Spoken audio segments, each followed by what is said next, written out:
మాకు ఫోన్ చేసి sorry sir మీ అబ్బాయి పర్సంటేజ్ వచ్చింది కానీ స్పోకెన్ ఇంగ్లీష్ లేదని మన గౌరవ ముఖ్యమంత్రి గారు ఇవాళ స్కిల్ డెవలప్మెంట్ సెంటర్ పెట్టి ఇవాళ మనం ఫ్యూచర్ సిటీలో పెద్ద ఎత్తున కార్యక్రమాలు చేస్తున్నాం. పాఠ్యాంశాలు పాత క్లాసులే ఉంటాయి. దాంతో పాటు మన పిల్లల్ని బలమైన మౌలిక అవగాహనతో ఎదుగుతున్నాం. వాళ్ళు ఎందుకంటే చిన్నపిల్లలైనా ఫిట్నెస్ కావాలని కొన్ని గేమ్స్ కూడా పెట్టడం జరిగింది లోపల.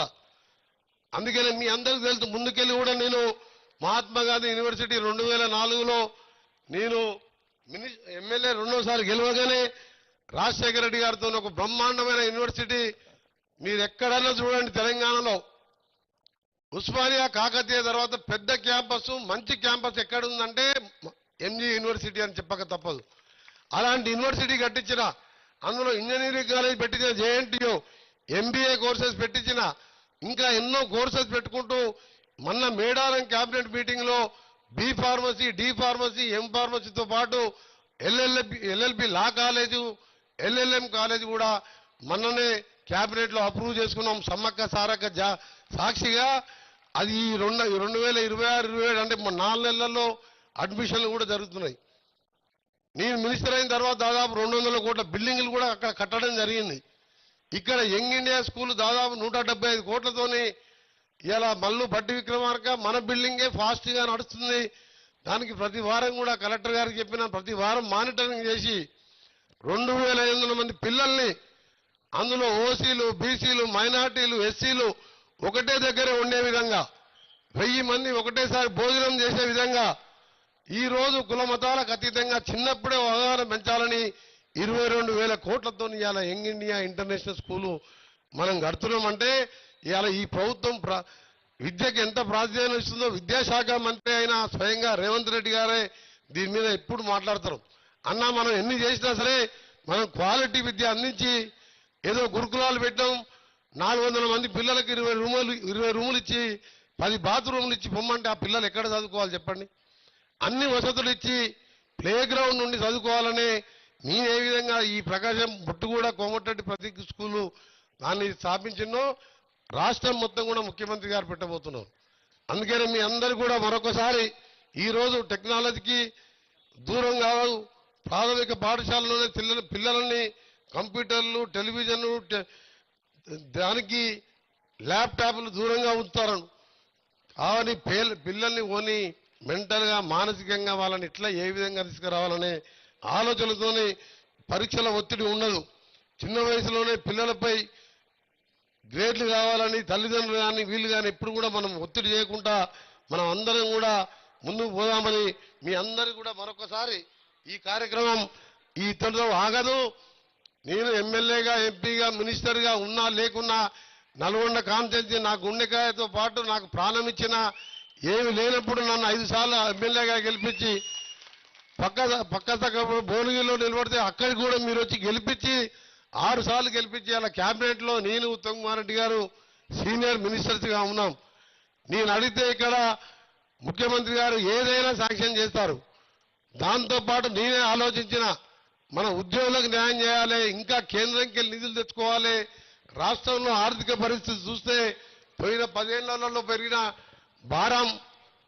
అందుకనే నల్గొండ మున్సిపాలిటీని మున్సిపల్ కార్పొరేషన్ గా మీరు ఎవరు అడగకముందే చేసిన నేను ఎందుకు కార్పొరేషన్ చేసినంటే కేంద్రంకి వెళ్ళి నేరుగా జీతాలు మనం ఫండ్స్ తెచ్చుకోవచ్చు. ఎంపీగా నాకున్న పరిచయాలతో ఒకసారి మోడీ గారి సంబంధిత శాఖ మంత్రిని కలిస్తే వెంటనే 1000 కాదు 2000 కోట్లనే ఇస్తాడు.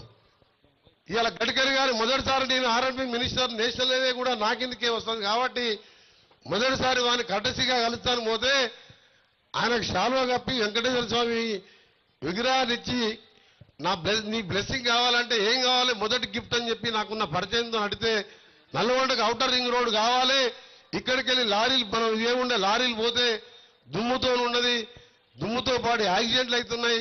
గతంలో రోడ్ వేడింగ్ పేరుతో వీటికాలి ఆ ఏరియాల తాత ముత్తాతలకు వస్తే ప్రాపర్టీలు కూలగొట్టే ఎవరికి ఒక పైస ఇవ్వలేదు. అదే వెయిటింగ్ కంటిన్యూ చేయాలని చెప్పిండు ఆయన. నేను ఒప్పుకోలే. గడ్కరీ గారు నాకు అవతలకెళ్ళి కొత్త రోడ్డు అని చెప్తే రోడ్డు ఇవ్వడమే కాదు ఇవాళ సగం పనులు పూర్తిగా వచ్చినాయి. 170 కోట్ల రూపాయలు ఇవాళ రైతుల అకౌంట్లో 6 నెలల కిందనే మా అశోక్ రెడ్డి గారు అప్పటి కలెక్టర్ గారు వెంటబడి అకౌంట్లో డబ్బులు వేసినాం. ఇలా ఆ మార్కెట్లో 170 కోట్లు ఇలా నడుస్తున్నాయి. 900 కోట్ల దానికి 200 కోట్ల ఆర్ఎన్బి నిధులు పెట్టి మళ్ళీ దుప్పలపల్లి కాడ కలుస్తాడు ఔటర్ రింగ్ రోడ్ చేసిన. హైదరాబాద్ లో రాజశేఖర్ కట్టిన ఔటర్ రింగ్ రోడ్ ఎట్లుందో అదే డిజైన్ తో ఔటర్ రింగ్ రోడ్ కడుతున్నా అంటే ఇవాళ నల్గొండ కార్పొరేషన్ మీరు ఊహించుకోండి వచ్చే 2 ఏళ్లలో ఎట్లుంటుందో మీకు. ఇంకా చాలా ఉన్నాయి చేయవలసిన కార్యక్రమాలు. ఎన్వి కాలేజీ పూర్తిగా అది ఆగిపోయింది, దాన్ని కూడా త్వరలోనే పూర్తి చేయడం. ఇక్కడ గర్ల్స్ జూనియర్ కాలేజీ ఉన్నది, దీన్ని కూడా కొత్తగా కట్టాలని 50 కోట్లకు ప్రపోజల్ కూడా పెట్టడం జరిగింది. ఈ బిల్డింగ్ను కూడా కొత్తగా కట్టాలని. ఎందుకంటే ప్రభుత్వ విద్యా సంస్థలు టీచర్లు మంచిగా ఉన్నారు, లెక్చరర్స్ మంచిగా ఉన్నారు, వసతులు లేక ఇంగ్లీష్ మీడియం లేక కూలీనాలు చేసుకునే అక్క చెల్లెళ్ళు ఉపవాసం ఉండి ఒక పూట మా పిల్లగాడు ఇంగ్లీష్ నేర్చుకుంటే ఉద్యోగాలు వస్తాయని చెప్పి గవర్నమెంట్ లో ఇంతమంది టీచర్లు ఉండి ఇన్ని వేలు ఖర్చు పెడుతుంటే ఒక్కొక్కసారి మన ఆలేరు మోటకొండూరు మండలం మాటూరు విలేజ్ మీద ఒక సబ్స్టేషన్ జంకుస్తాం. నిన్నగాక మొన్న 12 మంది లెక్చరర్లు వచ్చి టీచర్లు వచ్చారు. టీచర్లు వచ్చి మా స్కూల్ కాంపౌండ్ వాళ్ళు వచ్చిందని ఆ స్కూల్ గ్రౌండ్ లోనే ఆ సబ్స్టేషన్ పక్కపెట్టి వెనకకు ఇదే సార్ మా స్కూల్ కాంపౌండ్ వాళ్ళు చూడండి అంత మొత్తం కూలిపోతట్టుంది అంటే, సరే హెడ్ మాస్టర్ గారు 20 లక్షలు ఎమ్మడే శాంక్షన్ చేస్తాను పక్కకున్న కలెక్టర్ చెప్పిన. అంత బాగానే ఉంది, మీ ఊర్లో జనాభానే 33,000 పైన ఉంది, మీ దగ్గర స్టూడెంట్స్ ఎంతమంది ఉన్నారని అడిగా. 34 మంది ఉంది సార్ అన్నాడు. మళ్ళీ ఆ పేపర్ తీసి ఆయనకి ఇచ్చిన. నీ కాంపౌండ్ వాళ్ళు లేదు, నీకో దండం, నీ కాంపౌండ్ వాళ్ళకో దండం. 3,000 మంది జనాభా ఉన్న స్కూల్లో 34 గవర్నమెంట్ విద్యార్థులు, 12 మంది టీచర్లు. దానికి 20 లక్షలు కాంపౌండ్ వాళ్ళు కట్టాలంటే నేను కట్ట హెడ్ మాస్టర్స్ గారు వచ్చే సంవత్సరం కనీసం 250 స్ట్రెంత్లు పెంచు, బ్రహ్మాండమైన బిల్డింగ్ కట్టిస్తా అని చెప్పి పబ్లిక్ మీటింగ్ లో చెప్పిన నేను. ఎందుకంటే పేదవాడు ప్రతి ఒక్క పిల్లగాడిని చదువుకోవాలని, నా సొంత పిల్లగాడని ఉపవాసం ఉండి ప్రైవేట్ స్కూళ్ళలో పంపిస్తున్నారు. నల్గొండ కార్పొరేట్ అంటే విద్యా విధానం పెద్ద దోసుకుంటూ ఎవరు లేరనుకో, అలా దోసుకొని పెద్ద లేదు. మనం చెప్పగానే 50,000 ఉంటే 20,000 ఇవ్వంటే ఇచ్చేస్తాం. మా ఎంవీఆర్ మా రవికుమార్ అసంటోళ్ళు కొందరు తీసుకున్నా కానీ నా పేరు చెప్పగానే తక్కువ చేస్తారు.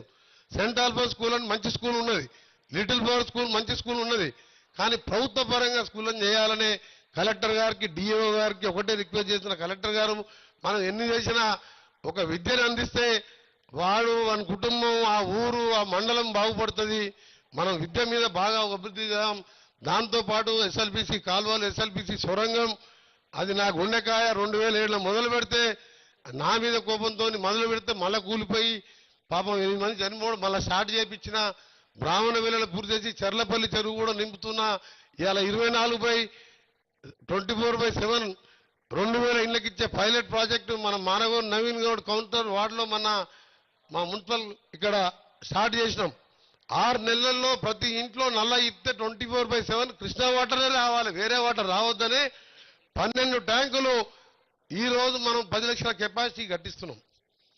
ఇవన్నీ కూడా ఈ 3 సంవత్సరాలే కాదు 2 నెలల్లో పూర్తి చేసి ఇలాంటి స్కూల్లో మళ్ళసారి నాకు ఓపిక ఉండి ఉత్సాహంగా ఇప్పుడు తిరగగలిగితే పోటీ చేస్తా.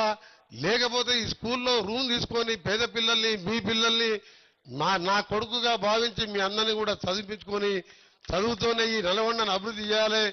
ఈ నల్గొండ అందరూ స్మార్ట్ సిటీ అంటారు. నేనేమంటున్నాను ముఖ్యమంత్రి గారికి చెప్పిన, ఇది సూపర్ స్మార్ట్ సిటీ కావాలి. నువ్వు కొడంగల్కి ఎన్ని పెట్టుకుంటావో నాకు అన్ని పైసలు పెట్టాలి, ఒక్క పైసా కూడా తక్కువ పెట్టదని చెప్పిన. ఎందుకంటే తెలంగాణ కోసం 3 ఏళ్ళు మంత్రి పదవి పోతే మీరు నా అమ్మడి కొట్లాడినా లేదా? ఆ 3 ఏళ్ళు కిరణ్ కుమార్ ఒక నాకు పైస ఇవ్వలే. ఈ 10 ఏళ్ళు అయితే అపాయింట్మెంట్ ఇవ్వలే, పైసలు వదిలిపెట్టిగా. కేసీఆర్ అపాయింట్మెంట్ ఇవ్వలే నాకు. 3 ఏళ్ళు కిరణ్ కుమార్ పైసలు ఇవ్వలే.